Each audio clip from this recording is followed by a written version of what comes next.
what was your first thoughts? Like, what did you want to do? Were you trying to like pinch yourself? Were you trying to call your mom and be like, Mom, Bart's mom is fucking crazy?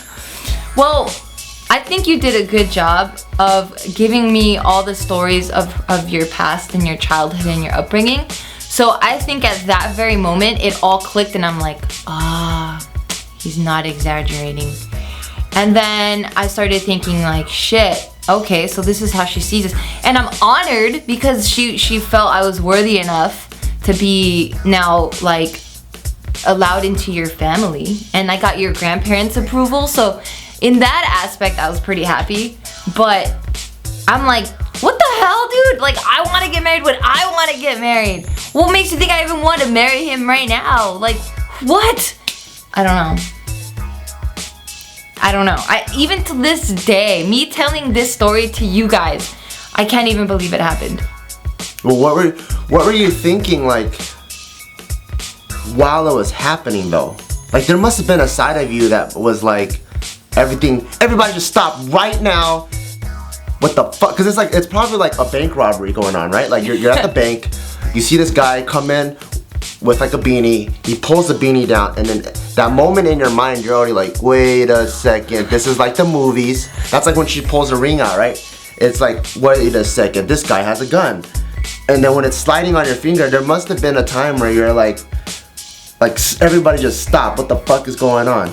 I mean, when it was happening, I think I was trying to justify the craziness in my head by saying, it's a language barrier, it's a language barrier, it's a language barrier. But then once she started like bringing our hands close together and she put the ring on my finger, like, I was just blown away. I was speechless. I didn't know what to say. Like, I was like, this isn't real life right now. Like, I want to run away, or like I want to tell her like, yo, slow your roll and let's talk this out first. Like, I really wanted to say that and just like pause her and like be like, wait a minute, I love you and all, and I respect you as Bart's mom, but what the fuck are you doing? Like, I don't know.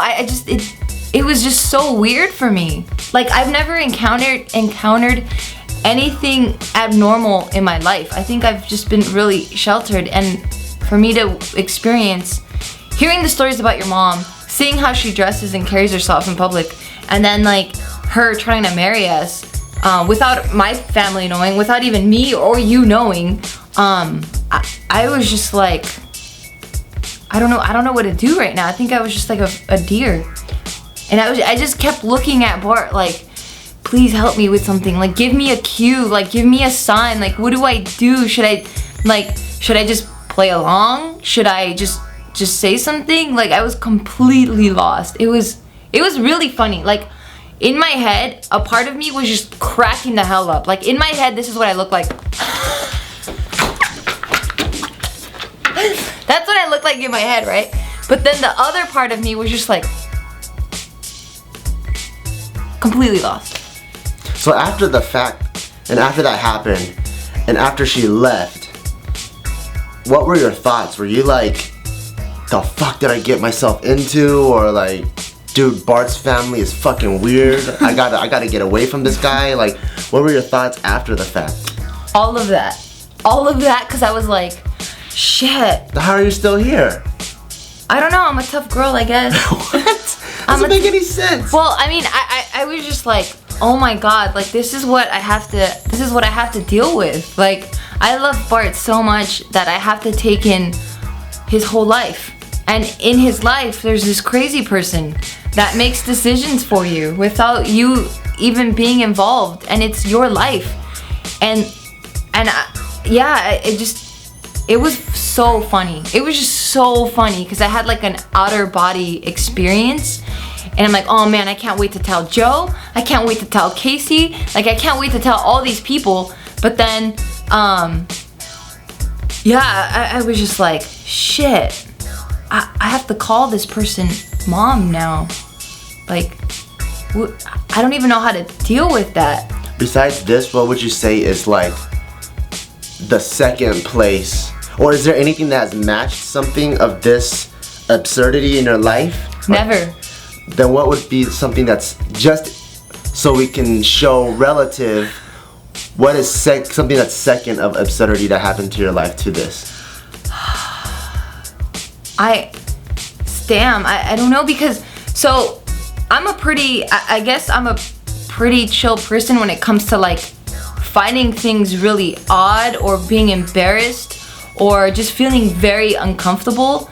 Like, yeah, certain things here and there will bother me, but it's never anything that will like remain in my brain and like engraved. So like I can't share an embarrassing moment with you guys because I embarrass myself on a daily and I just laugh at myself all the time. Well, what about like something of absurdity? Like, let's say an airplane came crashing into your roof.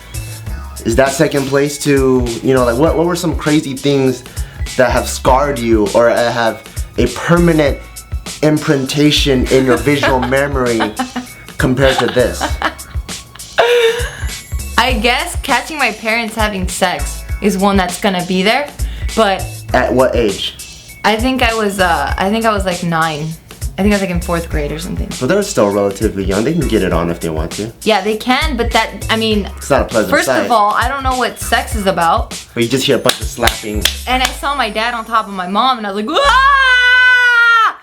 Right? So that was fucking crazy. Did he turn around and wink at you? That's how babies are made, baby. Ew. No, I mean, I got a pillow and I was like, ah! Like just to make them stop. Did they stop? I don't know, I ran away, but Such a cock block. So that, yeah, totally. I hate myself now for being that kid, but so that's something I will never forget, and like that's like a story I'm gonna tell for the rest of my life and pass it down to my kids and my kids' kids, right? But this one, so if that's a level like 10, right? Because that's like crazy and I'm never gonna forget it and I want to share it with everyone. So if that's a level 10, what his mom did to us is a level 100. Because like who? I don't even know. I don't even know what to say about it. I have no idea what to say about it. Because now it's like, what if we really want to get married? What is she really going to do? What is she going to do at the wedding?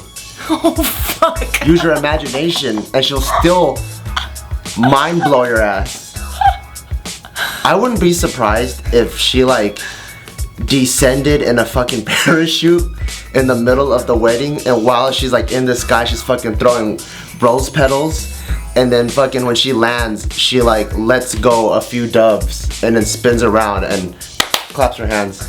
So normally with Bart's statement, right, I would be like, come on babe, that's stupid.